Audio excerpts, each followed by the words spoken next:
Two groups have called on state governments to create anti-corruption agencies at the local level to monitor state and local government officials amidst the growing concerns over attacks against such agencies. Sagar Ibrahim tells us more.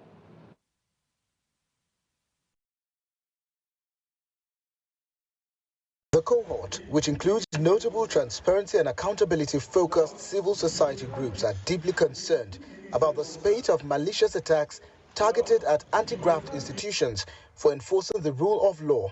They say the attacks, which are often through sponsorships, insensitive opinion publications on national dailies, among many others, are all antiques used to shield politicians guilty of corruption. We cannot continue to allow our country to be hijacked by these corrupt individuals who did not constitute any significant number, but keeping Nigerians, in their vast majority in perpetual poverty, insecurity, and inequality. Rafsanjani says they are also concerned about the level of democratic looting going on at the state level, mentioning states like Kano to buttress his point. Investigating is the former governor and his officials, and billions have been recovered so far by the commission. And now with this connection at the federal level, they are actually watering down this effort.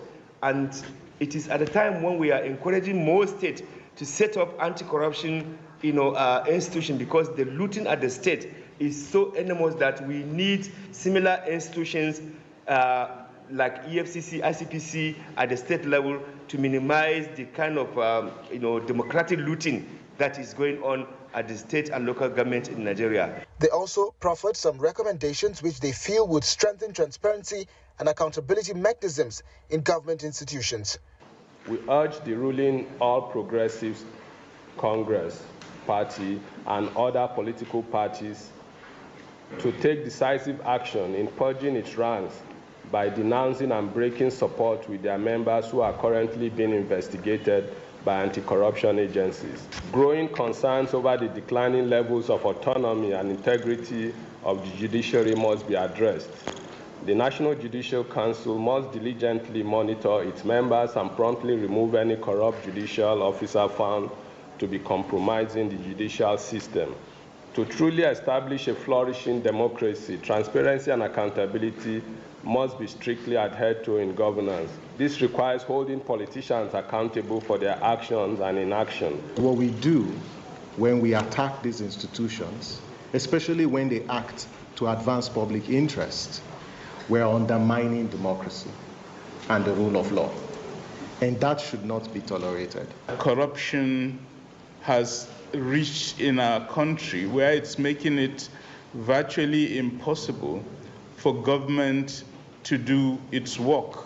Former governor of Kogi State, Yahya Bello, and his counterpart in Kano, Abdullahi Ganduje, are ranking APC members in the eye of the storm for corruption allegations.